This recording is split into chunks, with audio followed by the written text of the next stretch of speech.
Hello mga ka-Inday ko! Ayan, dahil nga ang inyong Inday Maria at talaga naman nakapagkasipag mag-entry ng long video at eto na nga. Maglalaba nga ako ngayon mga ka-Inday ko pero bago yan syempre naligo muna ako dahil gusto ko walang matirang labahan. O diba? Talaga namang inyong Inday Maria ay nanay na nanay mindset. Kayo ba mga ka-Inday ko, naranasan ninyo na kapag naglalaba ang inyong magulang ay talaga namang gusto lahat kayong mga anak ay naligo na para lahat ng labahan ay talagang malabhan na niya at wala nang may iwan. Kami kasi mga ka-Inday ko dati ay bago maglalaba ang aming mama ay talaga namang pinagkukuskus ng aming mga katawan. Talaga naman yung kahit yung tipong ayaw mo pang maligo ay talaga mapipilitan ka kasi nga gusto na niyang paliguin kayo dahil gusto na niyang malabhan lahat ng inyong mga damit. At habang naglalaba nga ako mga ka-Inday ko ay dumating ang itlog ni Dudong Caleb. Ay laro ang itlog pala ni Dudong Caleb. Nag-order kasi kami mga ka-Inday ko sa Shopee dahil talaga namang sobrang napakahilig talaga ng inyong Dudong Caleb sa mga laruang kakaiba. Yung totoong itlog nga mga ka-Inday ko ay pinapalaga niya tapos ginagawa niyang laruan. Tapos kapag nabasag ay ayaw na niyang laruin at gusto na naman niya ulit magpalaga. Kasi stress ko mga ka-Inday ko ay bumili na lang ako ng artificial na itlog. Tapos yun na yung inano ko sa kanya na hindi na kami pa ulit-ulit maglaga. Wow! Si Inday Sofia naman mga ka-Inday ko, nung maliit pa siya ay talagang napakahilig naman niya sa sisiw. Yung tipong kapag nakakakita kami ng mga nagtitinda ng sisiw ay talaga namang sinasabihan niya na, ate, tirahan niyo po ako, babalikan ko po yan. Ay taray, may ganar! Wow! At tuwang-tuwa nga dyan ang inyong Dudong Caleb mga ka-Inday ko at napakiss at thank you pa nga sa kanyang ate. Akala mo naman talaga ang ate niya ang nagbayad. Ay taray, may pag-ganard. At eto, hindi na nga niya binibitawan ang itlog mga ka-Inday ko. Kaya sabi ko sa kanya, ingatan na niyan at wag niyang ibabato sa kanyang mga kalaro dahil hindi po yan kagaanan. Yung tipong kapag tatama yan sa ulo mo mga ka-Inday ko ay talaga namang mag-iiwan ng bakas. Ay taray, may pag-ganard. Pagkatapos ko nga magsampay mga ka-Inday ko ay eto na ang naging kalbaryo dahil nga sira ang aking dryer kaya ayan tutulo-tulo talaga ang aking mga sinampay. At sakto naman mga ka-Inday ko, yung sa harap na tinitirhan namin ay talagang naglaba din tapos wala din siyang dryer. Kaya eto talagang daig pa namin ang naundoy. Ay taray, may pag-ganar? Charis lang po! Sa sobrang init din kasi talaga mga ka-Inday ko, ang sarap din talagang magbasa dito sa aming harapan. Nang maibsan naman ang singaw ng init, kasi talagang itong inuupahan namin mga ka-Inday ko ay talaga namang grabing init talaga.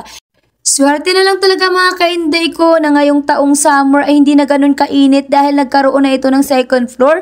Kaya ngayon, ang sobrang init naman ay ang second floor. Ay taray, may pag-ganar! At pagkatapos ko nga magwalis mga ka-Inday ko ay dinala ko na ang isang case ng soft drinks doon kila Ate Dada. Kasi nga sabi ko sa kanya magpapasabay ako ng deliver. Kasi nung nakaraan kasi mga ka-Inday ko ay pinasok ko yung aking soft drinks sa freezer. Tapos nakalimutan ko ay abay na may talagang pumutok. Sayang talaga yung soft drinks mga ka-Inday ko. Pero wala na akong magagawa dahil kasalanan ko rin.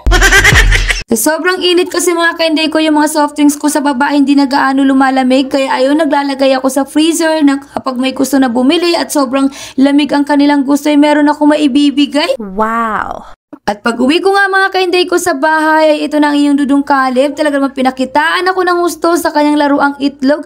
Kinantahan pa nga niya ako dyan mga ka-Inday ko ng Itsy Bitsy Spider. Kasi nga sabi ko sa kanya kung love mo si mama sige nga sing mo siya. Ay taray may pag-ganar!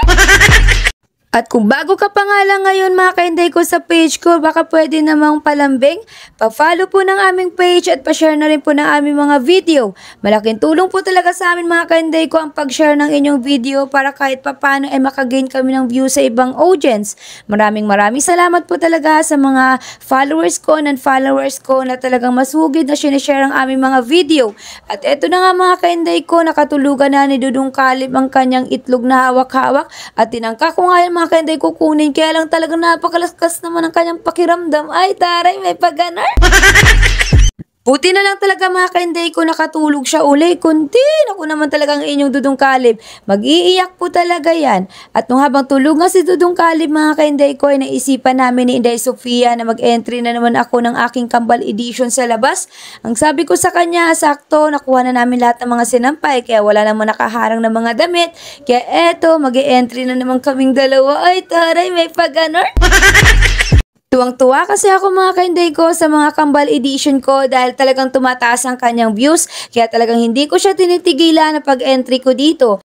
Doon pala sa nag-comment doon sa aking Kambal Edition na nagwi-withdraw sa ATM na sabi niya ay nagpapauso daw ako. Hindi niyo po alam mga kainday ko, ang Kambal Edition ay hindi po talaga sa akin nagsimula.